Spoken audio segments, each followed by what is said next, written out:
कहानियों की श्रृंखला में आज सुनिए प्रेम प्रकाश की कहानी डेडलाइन अनुकृति के स्वर में। सतपाल, एसपी आनंद, सत्ती या पाली मरने वाले के ही नाम थे। जब मैं इस घर में ब्याह कर आई थी तो सामाजिक संबंध में वह मेरा देवर था। आंगन में गेंद खेलने वाला, छोटी छोटी बातों पर रूठने वाला और जो भी सब्जी बनती उसे न खाने वाला, लेकिन भावनात्मक संबंध से वह मेरा बेटा था, भाई था और प्रेमी भी। आज उसकी पहली बरसी थी।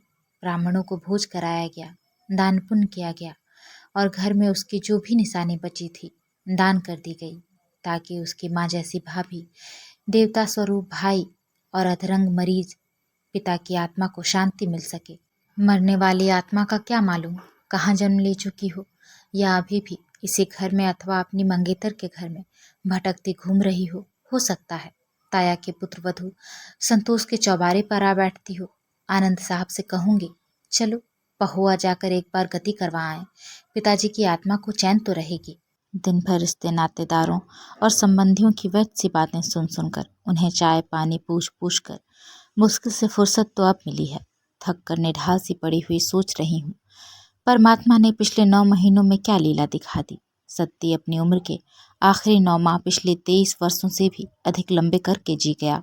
गले के कैंसर के बारे में डॉक्टर पुरी की रिपोर्ट मिलने के बाद उसने 9 महीने की आयु कैसे गुजारी यह मरने वाला ही जानता था, या फिर मैं।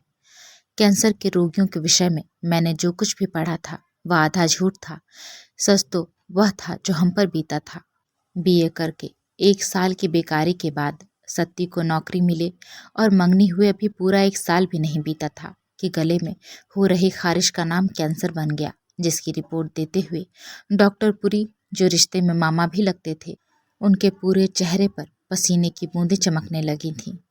उन्होंने मेरे और आनंद साहब के कंधे पर हाथ रख कर कहा था, बेटा 6 महीने बाद यह अपना नहीं रहेगा, इलाज का कोई लाभ नहीं। यदि पैसे खर्च करना ही चाहते हो तो कहीं धर्मार्थ में लगा दो, मात्र नाम के लिए मैं तो दवा देता रहूँगा। लेकिन डॉक्टर पुरी को क्या मालूम कि बिना कोई चारा किए जीना कितना कठिन होता है। शाम के समय मैंने 17,000 रुपये वाली साझे खाते की पासबुक उनके भाई के आगे रख कर कहा, यह पैसा हम किसके लिए बचा कर रखेंगे। विवाह के बाद मुझे सिजेरियन ऑपरेशन से एक बच्ची हुई थी, लेकिन मैं उसे 6 महीने भी दूध न पिला सकी। जिसने दी थी उसी ने वापस बुला ली। तभी मैंने नौकरी छोड़ दी थी। आखिर किसके लिए इतना धन इकट्ठा करना था। सत्ती की रिपोर्ट लाकर हम पिताजी के कमरे में दरवाजे के पास खड़े थे कागज थामे। वह हमें इस तरह देख रहे थे मानो हम शॉपिंग करके लौटे हों और उनके लिए फल लाए हों। हम उनकी वह नज़र नहीं झेल सके, जल्दी ही अपने कमरे में चले गए। सत्ती अभी दफ्तर से नहीं लौटा था, उसे कैसे बताएंगे। यह सवाल आनंद साहब ने मुझसे किया और फिर खुद ही आंखों पर हाथ रख कर रो दिए। मेरे भी आंसू निकल आए, लेकिन मैंने जल्दी ही आंखें पोंछकर पति को दिलासा दिया कि यह काम मैं करूंगी। मुझे लगा कि सास के बाद ये जिम्मेदारी मेरी ही है, मैं इस घर की माँ हूँ। सोचा यदि मैं भी रो पड़ी तो फिर सत्ती रोएगा, पिताजी भी रोएंगे, तो फिर यह घर कैसे चलेगा। रात में आनंद साहब सैर करने चले गए, पिताजी खा पी कर सो गए तो मैं सत्ती के साथ कैंसर की बातें करने लगी। हम रोगियों के विषय में पहेलियां सी बुझाते रहे। आखिर हम उस जगह पहुंच गए जहां रोगी बाकी बचे जीवन को सुखी बनाने के लिए संघर्ष करते हैं और बिना दुख के ही मौत कबूल कर लेते हैं। और फिर मैंने डॉक्टर पुरी का फैसला सख्त बनाकर कह डाला।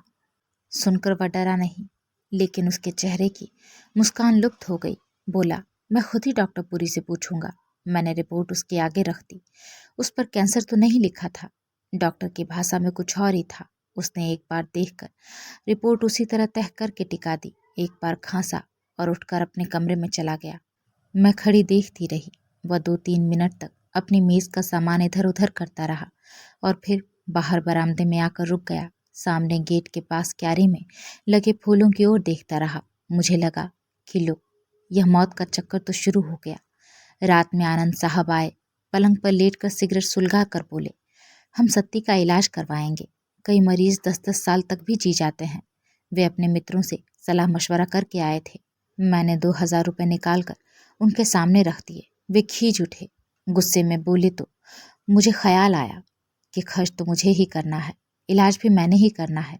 पति से माफ़ी मांगकर मैं सत्ती के कमरे में गई तो देखा वह सो रहा था। सुबह सत्ती के लिए चाय लेकर गई तो वह अभी तक उठा नहीं था। उसके लंबे घुंघराले बाल उसके सुनहरे माथे पर आए थे, चौड़ा मस्तक, घने पर छोटे बालों वाली भौहें और उनके बीच बारीक बारीक रोएं से मुझे शुरू से ही अच्छे लगते थे। कहते हैं परमात्मा जिसे बहुत रूप देता है उसे जल्दी ही उठा लेता है। मन हुआ कि उसके बालों को हटाकर उसका माथा चूम लूं। जब मैं इस घर में ब्याह कर आई थी तो वह गोद में खेलता बच्चा था। अम्बाला वाली मौसी ने उसे पकड़कर मेरी गोद में बिठा दिया था। यह कोई रीति थी या फिर प्रार्थना कि परमात्मा इस गोदी में लड़के बिठाए, पर मुझे लगा कि मुझे याद कराया गया है कि तू उसकी माँ भी है। अपने घर में मैं अपने छोटे भाई सुभाष को स्कूल भेजने के लिए तैयार किया करती थी। यहाँ आकर सत्ती को करने लग पड़ी थी। सत्ती सोकर उठा, मुझे देखकर मुस्कुराया, पर तभी उदास हो गया। शायद उसे मेरे मुस्कुराते चेहरे के नीचे छिपी उदासी दिखाई दे गई। आनंद साहब भी पास आकर खड़े हो गए थे, लेकिन उनका मुख खिड़की की ओर था। बोले, सत्ती तू फिक्र न कर, इसका इलाज हो सकता है। हम आज क्रिश्चियन अस्पताल चलेंगे। अस्पताल में डॉक्टर जोसेफ का कहना था, जान बख्शना तो खुदा का काम है, इलाज करना बंदे का। आओ खुदा के नाम से शुरू करें। हमें कोई तसल्ली न दे सका, फिर भी इलाज चलता रहा। नोट कागज के पुर्जों की तरह उड़ते रहे। 1 महीने के इलाज के बाद जब रोग खूब बढ़ गया तो फिरोजपुर के एक साधु का इलाज चला।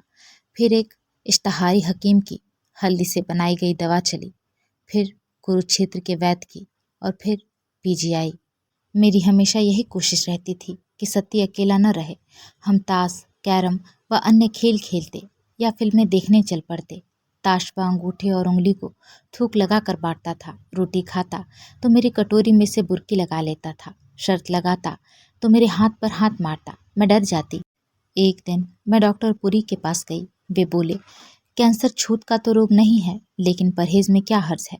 मैं ऊपर से हंस देती, लेकिन अंदर से डरती। पर कभी कभी मेरा प्यार इतना जोर मारता कि मैं सब कुछ भूल जाती। एक दिन हम दोनों इंग्लिश मूवी देखकर लौटे। चौबारे की सीढ़ियाँ चढ़ते चढ़ते सत्ती ने फिल्मी स्टाइल में सहारे के लिए अपना हाथ पेश कर दिया। मैंने भी फिल्मी अंदाज में सहारा लेकर अंतिम स्टेप पर जाकर उसका हाथ चूम लिया। वह अजीब सी नज़रों से मुझे देखने लगा। मैं बेपरवाह सी कुर्सी पर बैठकर अलमारी के शीशे में उसके चेहरे के बदलते रंग देखती रही। वह सुर्ख होकर पीला पड़ने लगा था। क्या बात है, उदास क्यों हो? मैंने उसके कंधे पर हाथ रखकर प्यार से पूछा तो वह मेरी गोद में सिर देकर रो पड़ा। मैंने उसके सिर और पीठ पर हाथ फेरते हुए उसे दोनों बाहों में कस दिया। तुम तो मेरी जान हो, प्यारे प्यारे। उसने निश्वास छोड़कर अंग्रेजी में कहा। मैं जिंदगी खो चुका हूँ। उसकी इतनी सी बात से मेरी जान निकल गई। मौत के बारे में यह पहली बात थी जो उसने कही थी, खुद अपने मुंह से। मैंने उसका माथा चूमते हुए अंग्रेजी में ही कहा, मेरा सब कुछ तुझे अर्पित है माय डियर। डर के कारण सत्ती की नींद उड़ गई। वह अब देर रात तक जागता रहता। यह बात हमारी नींद भी उड़ाने के लिए काफ़ी थी। एक रात 1:30 बजे आवाज़ आई, जैसे सत्ती ने पानी मांगा हो। मैंने जल्दी से बीच का दरवाज़ा खोल कर देखा। सत्ती तकिए में मुंह दिए औंधा पड़ा था। उसके शरीर का बड़ा हिस्सा रजाई के बाहर था। इतनी ठंड में भी प्यास लग सकती है। न जाने अंदर क्या तूफान मच रहा होगा। यही सोचकर मैं उसके पास पहुंची। सिरहाने बैठकर उसका सिर सहलाते हुए पूछा, क्या बात है, नींद नहीं आती? नहीं, 2 घंटे से जाग रहा हूँ। मैंने उसे कंपोज दी जो अब आनंद साहब को और कभी कभी मुझे भी खाने की आदत पड़ गई थी। भाभी, मेरा शराब पीने को दिल करता है। उसने नजरें उठाए बिना ही धीमे से इस तरह कहा कि कहीं वीर जी न सुन लें। अच्छा, डॉक्टर से पूछेंगे, अब तू सो जा, कहकर मैं उसे रजाई से ढककर अपने बिस्तर पर आकर करवटें बदलने लगी। सुबह काम निपटाकर डॉक्टर पुरी के पास गई। उन्होंने फौरन कह दिया, वह जो मांगता है दे दो, उसकी आत्मा तृप्त रखो और समझो कि यही नियति क्रम है। डॉक्टर पुरी का व्याख्यान दूसरों के लिए ही है, सोचकर मैं तेजी से क्लिनिक के बाहर आ गई। वह क्या जाने किसी नौजवान की मौत कैसे अंदर से कमज़ोर और खोखला करती है।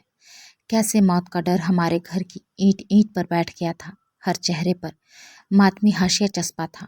एक पिताजी ही नहीं जानते थे, लेकिन पराजित से चेहरे देखकर वे भी डरे ही रहते थे। मैं उनके कई प्रश्नों का उत्तर कैसे देती? तू उदास क्यों रहती है? सत्ती दफ्तर क्यों नहीं जाता? तुम लोग उसे कहाँ लेकर जाते हो? एक दिन दिल में आया कि बता दूं, पिताजी, तुम्हारे लाडले के मरने में अब कुछ समय ही शेष है। हम उसे हर उस जगह लेकर जाते हैं जहाँ कैंसर का इलाज होता है। एक शाम सत्ती पी कर आया। लड़खड़ाते कदमों से अपने कमरे में जाता हुआ वह दहलीज पर गिर पड़ा। मैंने सहारा देकर उठाया। उसने मेरे गले में बांह डाल दी और बिस्तर पर गिरते हुए मेरी चुन्नी खींचकर अपने मुंह पर लपेट ली। आधी चुन्नी मेरे कंधे पर थी और आधी उसके मुंह पर। वह रो रहा था, शायद मौत के डर से। मौत से पहले आदमी अपनी असफल कामनाओं के बारे में क्या सोचता है, मैंने सोचा और डर गई। 1.5 घंटे बाद उसका भाई उसे देखने आया तो वह उल्टियां कर रहा था। उसमें खून के धब्बे थे जो मैंने आनंद साहब की नज़र से बचाकर जल्दी से पोंछ दिए। अगले दिन इतवार था। हमेशा की तरह हवन करने बैठे तो सत्ती का मन टिक ही नहीं रहा था। पहले वह श्रद्धापूर्वक बैठा करता था, शाम के समय संध्या भी करता था, आचमन करता था और उसका भाई तथा मैं बड़े दिल से मंत्रोच्चार करते थे। जीवेम शरद सतम। पिताजी पिलर के सहारे बैठे सिर्फ सुनते रहते। सत्ती ने अनमने भाव से हवन कुंड में अग्नि प्रज्वलित की और हर मंत्र के बाद स्वाहा कहकर आहुति डालता डालता अचानक रुक गया। पीछे हटकर दीवार का सहारा लेकर बैठ गया और आंखें बंद कर ली। शाम को वह फिल्म देख कर लौटा। थोड़ी देर बैठकर दवा खाई और बाहर जाने लगा। मैंने रोक लिया। अलमारी में से शराब का क्वार्टर निकालकर मेज पर टिका दिया। वह मुस्कुरा दिया। मैंने कहा, घर में ही बैठकर पी ले, ताया जी के यहाँ नहीं जाना, जाने वहाँ क्या क्या खाकर आ जाता है। सच, मुझे अच्छा नहीं लगता था कि वह रिश्तेदारों के यहाँ खाए पिए, उनके आवारा लड़कों संग बैठकर शराब पिए, बाद में बातें मुझे सुननी पड़े। उनकी बहू संतोष की जुबान गज भर की है और वैसे भी उसका चाल चलन ठीक नहीं। पता नहीं किसको चौबारे पर लिए बैठी रहती है। मैं रसोई का काम निपटा कर आई तो वह सारी बोतल खत्म किए बैठा था। उसने पूछा, भाभी, भैया कब आएंगे? शायद सवेरे आए। रास्ते में उन्हें अम्बाला भी जाना है, मौसी के पास। और है क्या? उसने नज़र गिलास की ओर करते हुए हिचकिचाते हुए पूछा। मन हुआ जवाब दे दूं, अधिक नुकसान ही करेगी। फिर सोचा, अब 2-2.5 महीनों में क्या होना है पर दूंगी नहीं, मैंने हंसते हुए कहा। वह निराश सा हो गया तो मुझे उस पर एकदम से प्यार आ गया। मरने वाले से झूठ बोलना, उसे धोखा देना मुझे पाप सा लगा। मैंने उठकर अलमारी खोली। वह मेरे साथ आ खड़ा हुआ। उसकी सांस तेज हो रही थी। मैंने उसे क्वार्टर में से बचा कर रखी हुई भी दे दी। उसने शीशी पकड़कर मेरे कंधे चूमकर रस्मी तौर पर धन्यवाद दिया। शायद कुछ और भी कहा, लेकिन मैंने सुना नहीं। एक लहर मेरे शरीर को कपाती हुई से निकल गई थी। मैं सामने कुर्सी पर बैठ गई थी। वहां बैठकर उसे देखती रही। उसने दूसरा गिलास रखकर उसमें भी उड़ेल दी। न जाने उसे मेरे दिल की बात कैसे मालूम हुई। आदमी ज्यों-ज्यों मौत के करीब होता जाता है, उसकी छठी ज्ञानेंद्री तेज होती जाती है शायद। मेरे न करते भी उसने मुझे बाहों में कसकर दवा की तरह वह तीखी कड़वी चीज पिला ही दी। जीवन में 2 बार पहले भी मैं यह पी चुकी थी। एक बार कुंवारी थी तब सहेली के घर, तब तो कुछ पता ही नहीं चल पाया था, और दूसरी बार आनंद साहब के साथ मिलकर पी थी। अच्छी खासी चढ़ गई थी। बहुत कड़वे मीठे अनुभव किए थे, लेकिन सुबह उठने के बाद मेरी तबीयत इतनी खराब हो गई थी कि फिर तो कभी मुंह लगाने से भी मैं डरती रही। लेकिन उस दिन प्यारे सत्ती का कहना न ठुकरा सकी। यूं लगता था कि मैं उसकी कोई बात ठुकराने योग्य नहीं रही। वह कह कर तो देखे। मैं रोटी परोस कर लाई तो उसके हाथ बुर्की तोड़कर मुंह में डालते हुए गलतियां कर रहे थे। दरअसल बुर्की तोड़ते हुए, सब्जी लगाते हुए भी उसकी नज़र मुझी पर टिकी थी। उसने खाना बंद कर दिया। सहसा तेज स्वर में भाभी जी कहकर मेज पर बाहें टिकाकर बैठ गया। मैंने प्यार से उसका सिर सहलाते हुए कहा, सत्ती, चल उठ, अब बहुत देर हो गई, सो जा। उसने चेहरा ऊपर उठाया तो लाल सुर्ख हो रहा था, आंखें भी लाल थीं। मैं समझ गई कि वह क्या चाहता है। मेरा दिमाग सुन्न होता जा रहा था। मैं सोच रही थी कि हिंदू धर्म उस आत्मा के बारे में क्या कहता है जो नारी प्रेम के लिए भटकती हुई अपना शरीर छोड़ जाए। मैं उसे सहारा देकर उसके बिस्तर तक ले गई। मुझे लगा मेरे पैर भी ठीक से नहीं टिक रहे थे। रजाई उस पर ठीक करके मैं हटने लगी तो उसने मेरी बाह पकड़ ली। बोला, भाभी, मुझे एक बार निर्मल से मिला दो। मेरे अंदर से हुक निकल गई। मैं कहाँ से लाऊं तेरे लिए निर्मल? मेरे प्यारे सत्ती, वह तो तुझे एक बार भी देखने नहीं आई। तेरा ससुर आया था, हालचाल पूछकर चला गया। विवश होकर दिल पर एक बोझ लेकर मैं उसके बिस्तर पर बैठ गई। उसे चूमा और प्यार से उसका सिर उठाकर अपनी गोद में ले लिया। उसने बेबसी में बाहें फैलाईं और मुझे बाहों की सख्त पकड़ में ले लिया, जैसे डरा हुआ बच्चा अपनी माँ से चिपट जाता है। एक बार तो मैं जड़ हो गई। फिर न उसे भान रहा न मुझे कि हम कौन थे। मैं उसकी भाभी थी, बहन थी, माँ थी या पत्नी। मेरे सामने उसका चमकता माथा, घनी भवों और पतले होठों वाला चेहरा था। यह चेहरा भी नहीं, केवल शरीर था, अग्नि में तपे लोहे सा। या केवल आत्मा थी, निश्चल, निर्विकार और न जाने क्या क्या, जिस पर कोई आवरण नहीं था। आत्माएं नंगी थीं, कपड़े तो शरीरों पर थे। बस हवन हो रहा था, आहुति पड़ रही थी। हर आहुति पर अग्नि प्रचंड होती थी। स्वाहा स्वाहा की ध्वनि हो रही थी। शांति पाठ हुआ तो वह थकान से चूर होने लगा। मैं उसके साथ लेटी उसके मासूम चेहरे की ओर देखती रही। मुझे तब याद आया कि उसके नक्श उस लड़के से मिलते जुलते थे, जिसे एक बार देखने के लिए मैं कितनी देर तक मुंडेर पर खड़ी रहती थी। मैंने उठकर उसकी भवों के बीच चूमा, रजाई देकर अपनी बिस्तर पर आ पड़ी। सोचती रही, हमने क्या किया है? क्या हम धर्म की नज़र में पथभ्रष्ट हो गए हैं, नरक के भागी बन गए हैं? मुझे लगा मैंने धर्म ग्रंथों में जो कुछ पढ़ा है वह झूठ है। सच तो यही है जो परिस्थितियां हमें देती हैं, जिसमें ब्रह्म हत्या भी पाप नहीं हो सकती। सुबह इतवार था। आनंद साहब 7 बजे ही आ गए। शायद वे हर इतवार के हवन करने के नियम को भंग नहीं करना चाहते थे। इसके साथ उनका कोई वहम जुड़ा होगा। मैंने सत्ती को जगाया कि उठकर नहा ले। हवन कुंड के इर्द गिर्द आनंद साहब मेरे बाएं बैठे थे, सत्ती दाएं। सामने पिताजी बैठे थे, पिलर का सहारा लेकर। हवन कुंड के इर्द गिर्द चारों दिशाओं में पानी गिराकर शरीर के सभी अंगों के लिए शक्ति प्रार्थना करके मैंने अंजलि में से पानी के कतरे ऊपर फेंकने के साथ साथ सत्ती पर भी फेंक दिए। तभी मुझे लगा, हम इतनी उम्मीदें बांधते हैं शारीरिक अंगों की शक्ति के लिए, 100 साल जीने के लिए। सत्ती के पास तो अब 30 दिन भी बाकी नहीं रहे। दूसरे कमरे में जाकर मैंने आनंद साहब से पूछा, कुरुक्षेत्र वाले वैद्य जी ने क्या बताया? क्या बताता? बोला बीमारी पक चुकी है, दवा लेनी हो तो ले जाओ, वरना सही नहीं है। मैं 15 दिन के लिए दवा ले आया हूँ। बरामदे में हवन कुंड में से ज्वाला प्रज्वलित हो रही थी। पिताजी पिलर के सहारे बैठे थे। उनकी नज़र कभी सत्ती की ओर उठती, कभी अग्नि की ओर, तो कभी आसमान की तरफ। मैंने गहरा निश्वास छोड़ा तो आनंद साहब ने पूछा, क्यों ना पीजीआई चंडीगढ़ ले चलें? एक नया इलाज होने लगा है वहाँ। रान पर लकीरें डालकर दवाई पेट में कर देते हैं, सप्ताह भर उसका असर देखते हैं, साथ ही बिजली भी लगाते हैं। कितने रुपए बचे हैं? बहुत हैं, जैसी आपकी इच्छा, कहकर मैं रसोई में चली गई। सोचती रही, मालूम नहीं किसे कहाँ कहाँ की दवा खाकर कहाँ किस बिस्तर पर मरना है। चंडीगढ़ क्या बनेगा, चलो, हर्ज ही क्या है। शाम के समय सत्ती दिन भर घूम कर आया तो उसका दिल टिकता ही नहीं था। वह संकेत करके मुझे चौबारे में ले गया, घुमा फिरा कर बात करने लगा।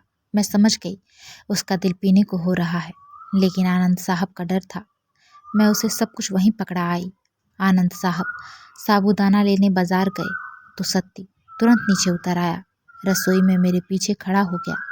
उसकी सांस बहुत तेज चल रही थी। मैंने पलट कर देखा, उसकी आंखें भी लाल थीं। उसने अंग्रेजी में कहा, प्लीज़ किस मी। मैंने उसके माथे पर से बाल हटाए और कसकर उसे चूम लिया और कुछ देर उसे उसी तरह सीने से सटाकर खड़ी रही। तभी महसूस हुआ यहीं से पाप शुरू होता है, जब मनुष्य अपने स्वार्थ के लिए कुछ करता है। मैं एकदम से पीछे हट गई, लेकिन वह नहीं हट रहा था। मैंने समझाया, उसे तसल्ली दी तो वो बरामदे में जाकर बैठ गया। इसी कारण मैंने सफाई और बर्तनों के लिए घर पर काम करने वाली लड़की को हटा दिया था। इसी डर से तो मैं उसे ताया की बहू संतोष के पास नहीं जाने देती थी। खाना खाकर आनंद साहब सैर करने निकले तो सत्ती फिर से बच्चों की तरह जिद करने लगा। मेरे रोकते रोकते उसने बेडरूम की बत्ती बुझा दी।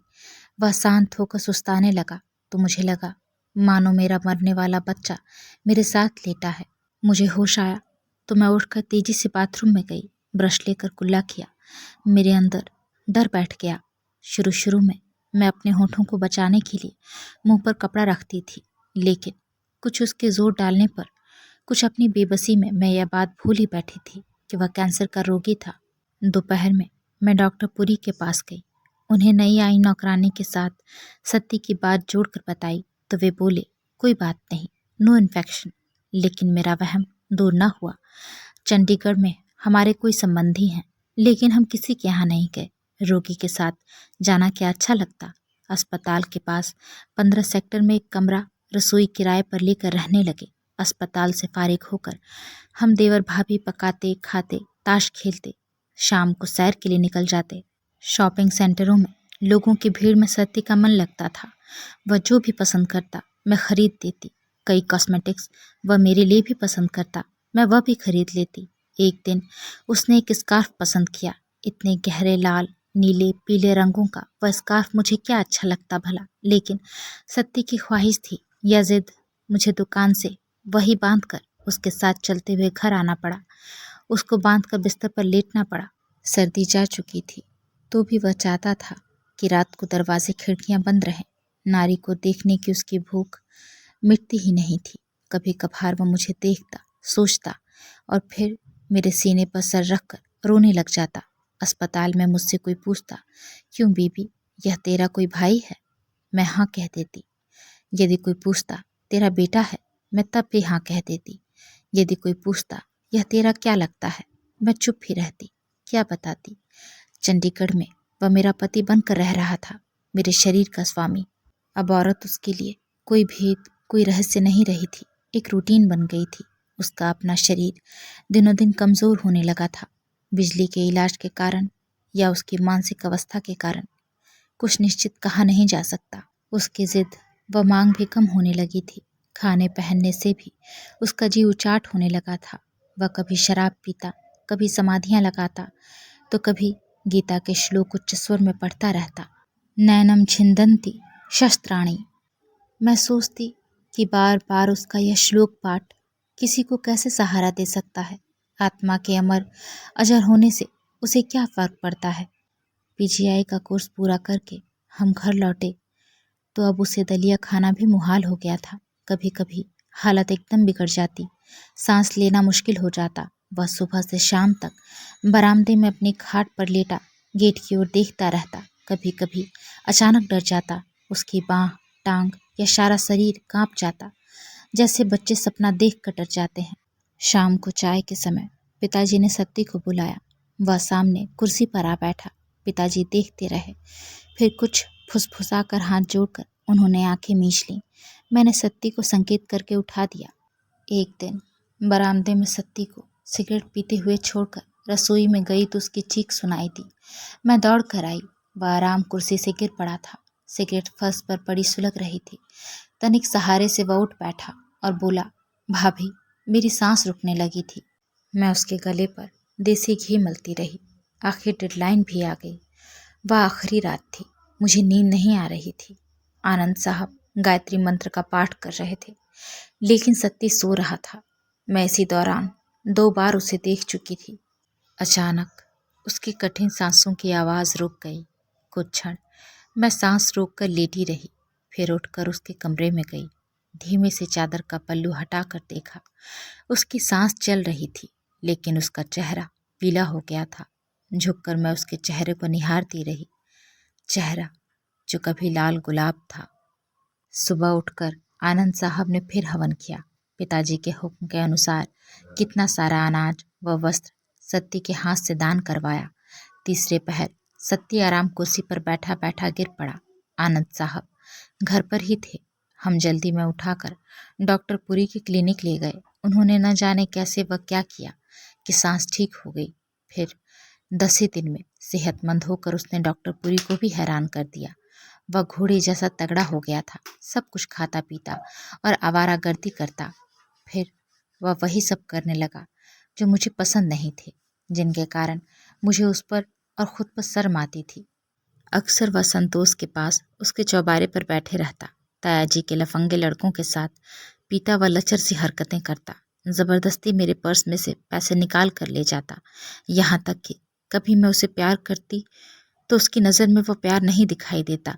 लगता जैसे कोई बदमाश देखता हो, जैसे मुझे पकड़ना उसका अधिकार हो, जैसे किसी से भी कोई चीज़ उधार ले लेना या मांग लेना उसका हक बन गया हो। वह दूसरों के सिर पर पलने वाला बदमाश बन गया था, जिसकी बदमाशी का कारण शक्ति नहीं, कैंसर था। कैंसर उसे मार रहा था और कैंसर द्वारा वह हमें मार रहा था। 1.5 महीने बाद उसकी तबीयत फिर बिगड़ने लगी। थूक में खून जैसा कुछ निकलता तो वह दहल जाता। आनंद साहब घबरा जाते। मैंने फिर दवाइयों पर जोर दिया। एक शाम थके हारे आनंद साहब सोचते हुए बोले, न जाने और कितनी देर यह नरक। परमात्मा का नाम लो, सब दुख कट जाएंगे। उनकी बात का उत्तर मैंने दे तो दिया, लेकिन यह मेरी समझ में नहीं आ रहा था कि वह किसके नरक की बात कर रहे थे, सत्ती के, पिताजी के या अपने। मन में आया कि कह दूं, जो कुछ तुम भोग रहे हो वह नरक है, तो जो मैं भोग रही हूँ वह क्या है। सत्ती दिन में न जाने कहाँ घूमता रहता, लेकिन अंधेरा होते ही घर लौट आता। वह डरा सा होता और रात को बिस्तर पर पड़ा पड़ा धर्म ग्रंथ पढ़ता रहता। उसका चेहरा सदा गेट की ओर होता। कभी कभी उसके चेहरे पर इतनी शांति होती कि भक्तों के चेहरे पर भी क्या होती होगी, लेकिन कभी इतनी व्याकुलता होती कि लगता जैसे वह बहुत जल्दी में है, मानो वह किसी की प्रतीक्षा में हो, मानो कोई प्लेटफॉर्म पर बैठा गाड़ी का इंतजार कर रहा हो, या मानो गाड़ी निकल गई हो और प्लेटफॉर्म सूना पड़ा हो। एक दिन वह पालथी मारे बैठा था, आंखें मूंदे। मैं उसके सामने जा खड़ी हुई। उसने आंखें खोली, फिर बंद कर ली और हाथ जोड़कर सिर झुका दिया। मरने से एक रात पहले न जाने उसे कैसे मालूम हो गया था। उसने संकेत से मुझे अपने पलंग पर बुलाया। बीच वाले दरवाजे की बोल्ट लगाकर मैं उसके पास बैठ गई, फिर उसके आग्रह पर साथ लेट गई। वह मेरी ओर देखता रहा, देखता ही रहा। फिर उसकी बुझी सी आंखों में आंसू आ गए। एकाएक मैंने उसे अपने सीने से लगा लिया। क्या बात है मेरे बच्चे, मेरे मुख से अकस्मात निकल पड़ा। उसने आंखें मीच ली, जैसे ध्यान में चला गया हो।